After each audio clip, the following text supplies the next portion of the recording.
खोरी और नकली दवाओं का बड़ा खुलासा हुआ। सोशल मीडिया पर वायरल हुए एक वीडियो में मेडिकल स्टोर संचालक ने खुद स्वीकार किया कि वो नकली दवाएं बेचते हैं और डॉक्टर को कमीशन भी देते हैं।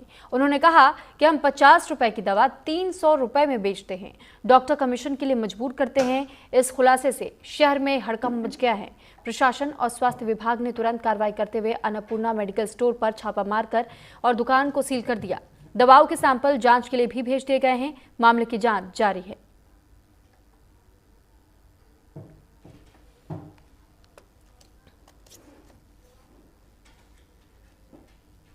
आए थे वो यहाँ वहाँ की बातें करके कुछ बातें उगलवाना चाहते थे, उनका मानसिकता ये था।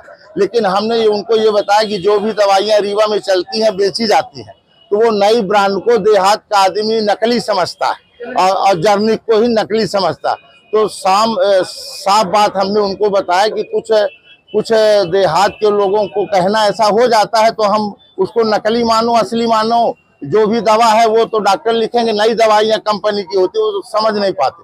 तो वहाँ जो बात है, जो ट्रेस में थोड़ा सा किसी को हमने अब शब्द बोला होगा, उसके लिए क्षमा चाहते हैं। अब शब्द बोलना हमारा उद्देश्य नहीं था, हम थोड़ा सा ऐसी कोई इंटेंशन की बात नहीं। लेकिन जहाँ नकली असली की बात है तो ये गाँव के लोगों की मानसिकता है।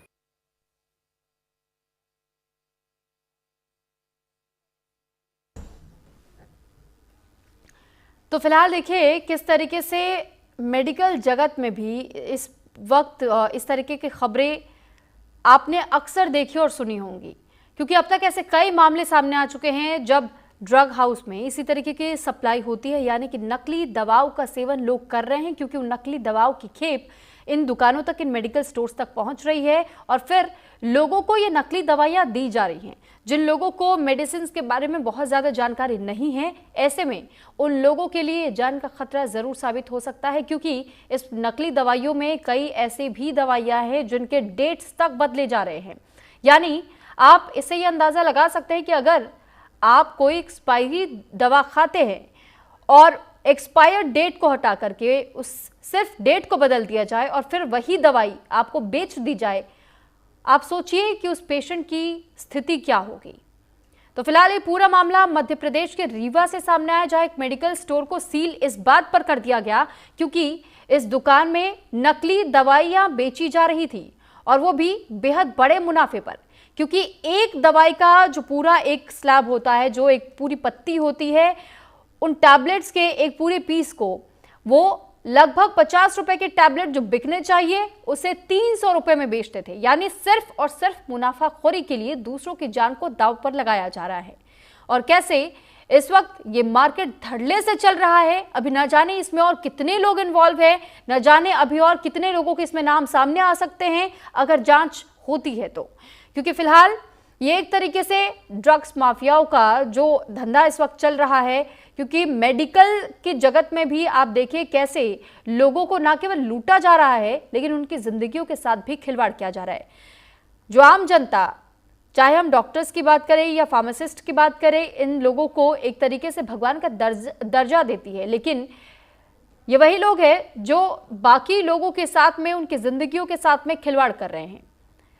उनकी जेबें भी काटी जा रही हैं और साथ ही उन्हें एक तरीके से मौत की ओर ढकेला भी जा रहा है। क्योंकि मेडिकल स्टोर पर जब आप पहुंचते हैं तो विश्वास के साथ में जो दवाइयां आपको सौंपी जाती है वो आप अपने किसी भी पेशेंट के लिए लेकर जाते हैं, लेकिन जब उन्हीं नकली दवाइयों को लेकर के, उन दवाइयों को लेकर के धांधली होनी शुरू हो जाए, असली दवा की जगह नकली दवा आपको पकड़ा दी जाए, तो सोचिए इससे क्या हो सकता है। इस पर ज्यादा जानकारी के साथ संवाददाता शैलेंद्र पराशर इस वक्त हमारे साथ जुड़े हुए। शैलेंद्र, जानकारी चाहेंगे आपसे कि मध्य प्रदेश में क्या सिर्फ एक दुकान सील हुई है या और भी ऐसे कई मामले अभी सामने आ सकते हैं? जांच जारी है, तो अब तक क्या कुछ जांच में हुआ है? तमाम अपडेट्स आपसे चाहेंगे। एक मिनट।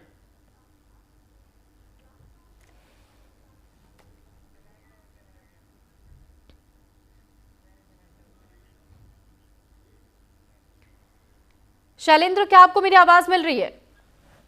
जी हाँ, बिल्कुल। अब मुझे आपकी आवाज क्लियर आ रही है। जी, सवाल यही है शैलेंद्र आपसे कि जिस तरह एक मेडिकल स्टोर का मामला सामने आया, क्या अभी और भी कई ऐसे मेडिकल स्टोर्स हो सकते हैं जहां नकली दवाइयां धड़ल्ले से बेची जा रही हो सिर्फ इस वजह से ताकि अपनी जेबों को मोटा किया जा सके, अपनी जेबें भरी जा सके और दूसरों का जीवन पूरी तरह अंधकार में ढकेल दिया जाए, मौत की ओर उन्हें ढकेला जा रहा हो?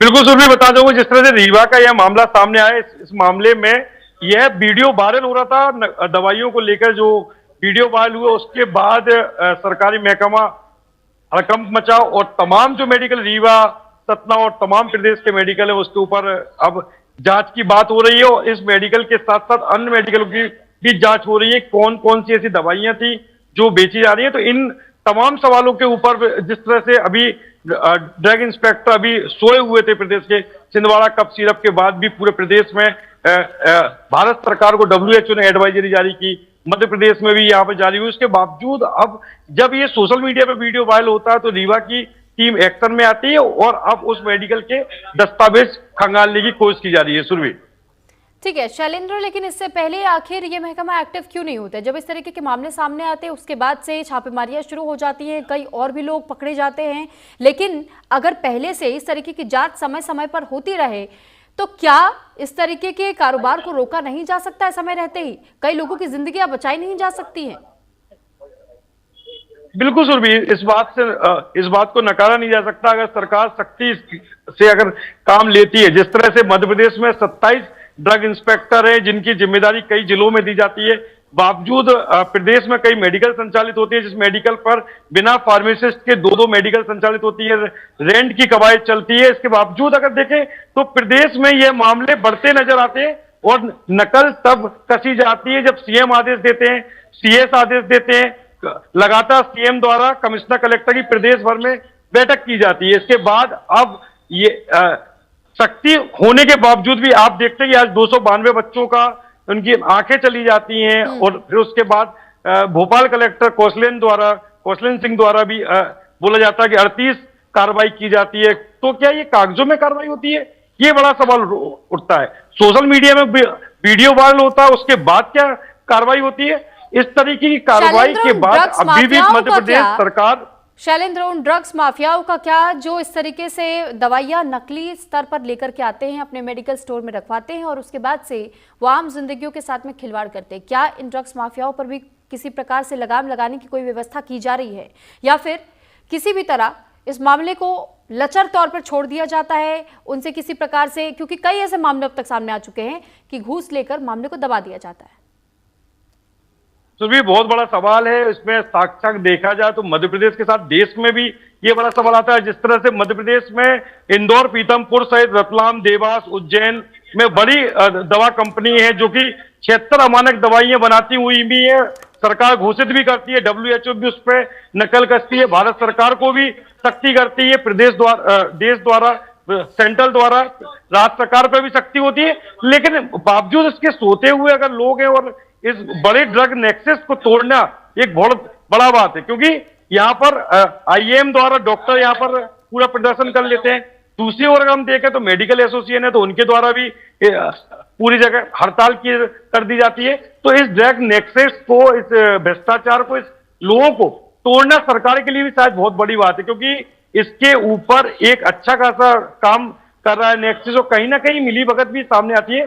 क्या बिना मिलीभगत के इतने बड़े सोशल मीडिया में जब वायरल वीडियो होने के बाद रीवा में जिस तरह कार्रवाई होती है, अन्य जिलों में भी कार्रवाई होती है, तो उसके बाद भी आप देखो कि कोई कार्रवाई नहीं हो पाती है। धन्यवाद आपका तमाम जानकारी हम तक पहुंचाने के लिए।